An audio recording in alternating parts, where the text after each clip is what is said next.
Hi hello friends, welcome back my Dhriti logs Kannada channel. ಎಲ್ಲರೂ ಹೇಗಿದ್ದೀರಾ? ಎಲ್ಲರೂ ಚೆನ್ನಾಗಿದ್ದೀರಾ ಅಂತ ಭಾವಿಸ್ತೀನಿ. ಇವತ್ತಿನ ವಿಡಿಯೋದಲ್ಲಿ 1 ಕಪ್ ರವೆ ಇದ್ರೆ ಸಾಕು, ಇನ್ಸ್ಟಂಟಾಗಿ ಬ್ರೇಕ್ಫಾಸ್ಟ್ನ ಮಾಡ್ಕೊಬೋದು. ತುಂಬಾ ರುಚಿಯಾಗಿ ಚೆನ್ನಾಗಿರುತ್ತೆ.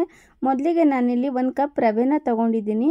ಈ ಒಂದು ಬೌಲಲ್ಲಿ ತೊಗೊಂಡಿರೋವಂಥ ರವೆನ ಒಂದು ಮಿಕ್ಸರ್ ಜಾರ್ಗೆ ಹಾಕ್ಕೊಂಡು ಸ್ವಲ್ಪ ಪೌಡರ್ ರೀತಿ ಮಾಡ್ಕೊತಾ ಇದ್ದೀನಿ. ಸ್ವಲ್ಪ ರವೆ ಥರನೇ ಇದ್ದರೆ ಸ್ವಲ್ಪ ನಮಗೆ ಇದು ರವೆ ಎಲ್ಲ ಕಲಸಿಟ್ಟು ರವೆ ನೆನೆಯಲಿಕ್ಕೆ ಸ್ವಲ್ಪ ಟೈಮ್ ಹಿಡಿಯುತ್ತೆ. ಹಾಗಾಗಿ ಈ ರೀತಿ ಜಾರ್ಗೆ ಹಾಕ್ಕೊಂಡು ಒಂದು 2 ರೌಂಡ್ ಗ್ರೈಂಡ್ ಮಾಡ್ಕೊಳ್ಳೋದ್ರಿಂದ ಇನ್ಸ್ಟಂಟಾಗಿ ಬೇಗ ಕೂಡ ಮಾಡ್ಕೋಬೋದು. ಗ್ರೈಂಡ್ ಮಾಡ್ಕೊಂಡಂಥ ರವೆನ ಮಿಕ್ಸಿಂಗ್ ಬೌಲ್ಗೆ ಹಾಕ್ಕೊಂಡಿದ್ದೀನಿ. ಒಂದು ಮೀಡಿಯಮ್ ಸೈಜು ಈರುಳ್ಳಿನ ಕಟ್ ಮಾಡಿ ಸೇರಿಸ್ಕೊಂಡಿದ್ದೀನಿ.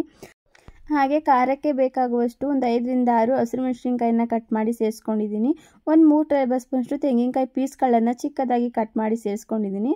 ಸ್ವಲ್ಪ ಕರಿಬೇವಿನ ಸೊಪ್ಪು ಹಾಗೆ ಸ್ವಲ್ಪ ಕೊತ್ತಂಬರಿ ಸೊಪ್ಪನ್ನ ಕಟ್ ಮಾಡಿ ಸೇರಿಸ್ಕೊಂಡು ರುಚಿಗೆ ತಕ್ಕಷ್ಟು ಉಪ್ಪನ್ನು ಸೇರಿಸ್ಕೊಂಡು ಸ್ವಲ್ಪ ನೀರನ್ನು ಹಾಕ್ಕೊಂಡು ಈ ಕನ್ಸಿಸ್ಟೆನ್ಸಿಗೆ ಕಲಸಿ ನಾನು ಬಿಡ್ತಾ ಇದ್ದೀನಿ. ಚೆನ್ನಾಗಿ ಕಲಿಸ್ಕೊಂಡು ಒಂದು ಪ್ಲೇಟ್ನ ಮುಚ್ಚಿ 1 ನಿಮಿಷ ಬಿಡ್ತಾ ಇದ್ದೀನಿ. 1 ರಿಂದ 2 ನಿಮಿಷ ಬಿಟ್ಟರೆ ಸಾಕು, ಚೆನ್ನಾಗಿ ರವೆ ಎಲ್ಲ ನೆನ್ಕೊಂಡಿರುತ್ತೆ. ನೋಡ್ತಾ ಇರ್ಬೋದು ಇವಾಗ ಎಷ್ಟು ಗಟ್ಟಿಗಾಗಿದೆ ಅಂತ. ಇವಾಗ ಚೆನ್ನಾಗಿ ನೆನ್ಕೊಂಡಿದೆ. ಸ್ವಲ್ಪ ನೀರನ್ನು ಸೇರಿಸ್ಕೊಂಡು ನಮಗೆ ಯಾವ ಕನ್ಸಿಸ್ಟೆನ್ಸಿಗೆ ಬೇಕು ನೋಡಿಕೊಂಡು ಕಲಿಸ್ಕೊಳ್ಳಿ. ಜಾಸ್ತಿ ತೆಳು ಮಾಡ್ಕೊಳ್ಳೋದು ಬೇಡ, ಸ್ವಲ್ಪ ಗಟ್ಟಿಗೇನೆ ಇದ್ದರೆ ಚೆನ್ನಾಗಿರುತ್ತೆ. ಹಾಗಾಗಿ ತುಂಬಾ ರುಚಿಯಾಗಿ ಚೆನ್ನಾಗಿ ಬರುತ್ತೆ. ಇಲ್ಲಿ ಈರುಳ್ಳಿ ಹಾಗೆ ಹಸಿರು ಮೆಣಸಿನ್ಕಾಯಿ, ತೆಂಗಿನಕಾಯಿ ಪೀಸ್ಗಳಾಗಿರ್ಬೋದು, ಸ್ವಲ್ಪ ಕರಿಬೇವು, ಕೊತ್ತಂಬರಿ ಸೊಪ್ಪು ಎಲ್ಲನೂ ಸೇರಿಸಿರೋದ್ರಿಂದ ಮಧ್ಯೆ ನಮಗೆ ಈ ದೋಸೆನ ತಿನ್ನಬೇಕಾದ್ರೆ ಕಾಯಿ ಪೀಸ್ಗಳೆಲ್ಲ ಸಿಗ್ತಾ ಇರುತ್ತೆ ನಮಗೆ ಬಾಯಿಗೆ. ಆವಾಗಂತೂ ತುಂಬಾ ರುಚಿಯಾಗಿ ಚೆನ್ನಾಗಿರುತ್ತೆ. ಈ ರವೆ ದೋಸೆಗಂತೂ ನಮಗೆ ಚಟ್ನಿ, ಪಲ್ಯ ಹಾಗೆ ಸಾಂಬಾರು, ಸಾಗು ಯಾವುದೂ ಬೇಡ, ಹಾಗೆ ಬಿಸಿ ಬಿಸಿಯಾಗಿ ಏನೂ ಇಲ್ದಲೆ ಕೂಡ ಈ ದೋಸೆನ ತಿನ್ಕೊಂಡ್ಬಿಡ್ಬೋದು. ಈ ಕನ್ಸಿಸ್ಟೆನ್ಸಿಗೆ ನಾನಿಲ್ಲಿ ಕಲಿಸ್ಕೊಂಡು ನೋಡ್ತಾ ಇರೋದು ತವಾ ಕೂಡ ಬಿಸಿಗಿಟ್ಟಿದ್ದೆ. ನಿಮಗೆ ಇಷ್ಟ ಆಗುವಂಥ ತುಪ್ಪ ಅಥವಾ ಎಣ್ಣೆ ಯಾವುದಾದ್ರೂ ಕೂಡ ಹಾಕ್ಕೊಂಡು ಈ ದೋಸೆನ ಹಾಕೋಬೋದು.